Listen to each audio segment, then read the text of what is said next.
30,000కే electric bike ఇస్తున్నారట. మా నాన్నకు ఒకటి తీసానే.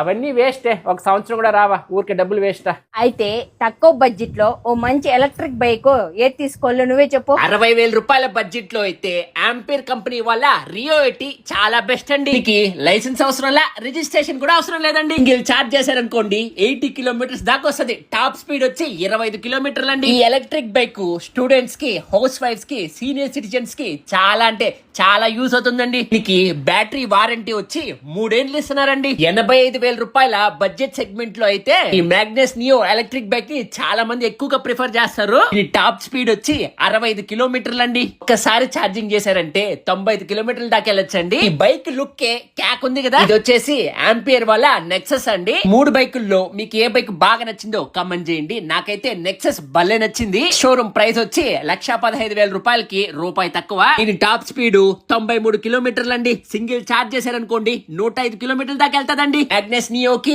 అలాగే నెక్సస్ కి బ్యాటరీ వారంటీ వచ్చి 5 ఏళ్ళు దాకిస్తున్నారండి. మీరు కూడా ఈ ఎలక్ట్రిక్ బైక్స్ కొనుక్కోవాలనుకుంటే ఆంపియర్ షోరూమ్ అడ్రస్ వచ్చేసి తిరుపతిలో బ్లిస్ హోటల్ కి ఎదురుగా పెట్రోల్ బంక్ ఉంటుందండి. దాని పక్కనే కార్ డెకర్స్ ఉంటుంది, దాని పక్కనే ఉంటుందండి ఈ షోరూమ్. చిత్తూరులో కూడా ఒక షోరూమ్ ఉందండి. హాలీవుడ్ యాక్టర్ క్రేజీ ప్రసాద్ గారు ఆంపియర్ షోరూమ్ ని డీలర్షిప్ తీసుకొని రన్ చేస్తున్నారండి తిరుపతిలో, చిత్తూరులో. కష్టం వచ్చిందంటే సహాయం చేయడంలో ఆయనే ముందుంటాడండి.